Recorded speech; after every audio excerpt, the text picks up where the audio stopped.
lot of you guys think that I'm pretty nerdy, and for good reason, but sometimes I feel like you guys don't understand how nerdy I really am. Take Pokemon Go, for example. I am a huge fan of Pokemon Go. I play it every day. I hit Pokestops that are on my way to work. I drive, I stop at the Pokestops, I keep going to work.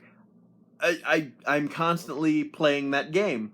It's not so much that it's interfering with my life, but I have a lot of daily usage. I put a lot of hours into that game. So they just introduced the buddy feature where you can choose a Pokemon as your buddy and he will walk along with you and earn candies in the process. Depending on the Pokemon is dependent on how far you need to walk per candy. For example, Charmander, you have to walk 3 kilometers per candy. Geodude, you have to walk 1 kilometer per candy. It's dependent on the Pokemon. So, when this feature came out a few days ago, I knew that I was only a few... I knew that I only needed a couple more Pikachu candies in order to get a Raichu, so Pikachu was my first buddy. I walked 5 kilometers, got the 5 candies I needed for Raichu, evolved him into a Raichu. Then, I took it a step further. I made a list of all the Pokemon evolutions that I need to get to add to my Pokedex, and how many candies the Pokemon needs, how many kilometers per candy, and how many kilometers I need to walk. That is a level of nerdy that not many of these players who are playing Pokemon Go will probably get to. Like, for example, Bulbasaur, you have to walk 3 kilometers per candy to get candies for Bulbasaur. So, I need, personally, 43 more candies in order to get my Venusaur. So, I need to walk 129 kilometers with Bulbasaur. Squirtle, 3 kilometers per candy. I need 72 candies in order to get my Blastoise. So, that's 216 kilometers. Machop is the worst one because I've caught very few Machops. In order to get a Machamp, at the end result, it's 3 kilometers per candy. I need 97 Machop candies in order to get my Machamp. That's 291 kilometers.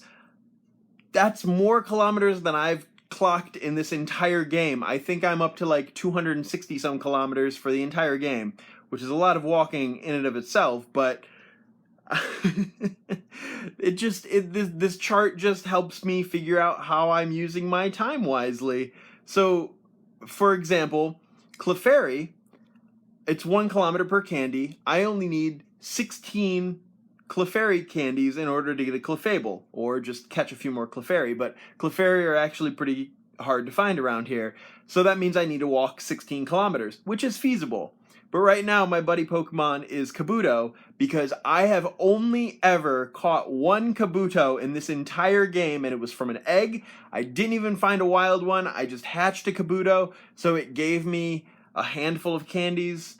But right now, for my Kabuto, in order to get a Kabutops, that's 5 kilometers per candy. I have to walk 5 kilometers to get 1 Kabuto candy, and I need 28 of them, which is a grand total of 140 kilometers. Now, I'm not going to walk 140 kilometers with Kabuto at my side.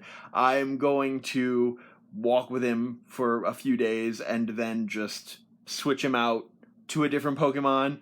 Probably a Cubone coughing because I only need to walk a certain number of kilometers for those, which is not super high. For Cubone, I need to walk 33 kilometers. For coughing, I need to walk 45 kilometers.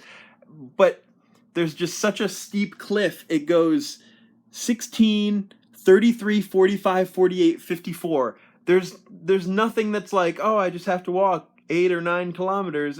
It's just straight into double digits already.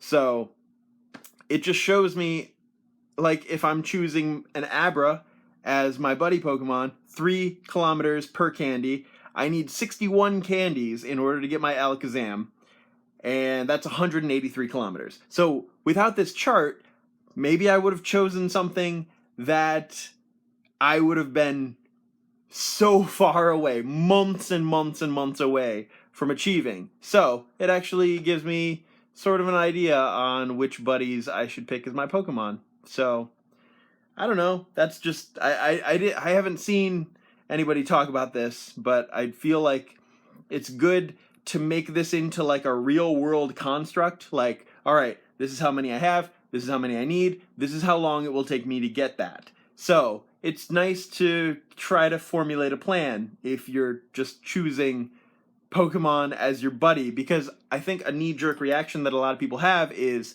oh, I don't see any Grimers around me, so I'm going to make Grimer my buddy in order to get that muck, but they don't see just how much walking they need to do. So, my advice to you, make sure that you see what you're getting yourself into for which buddy Pokemon you're choosing, for how many kilometers you actually need to walk. I'm lucky enough to have found a sort of walking path near my place, which is exactly 2 kilometers. So I walk that path, I get back, it's exactly 2 kilometers. I will start eggs at my apartment, walk those 2 kilometers, 2-kilometer eggs, and I will get back, and within 4 minutes, I have a bunch of 2-kilometer eggs hatching, which is nice. So find a rhythm and map out exactly what you feel like you should be doing for choosing your buddy Pokemon. That's my advice to you. All right, have a good day. You'll see me tomorrow.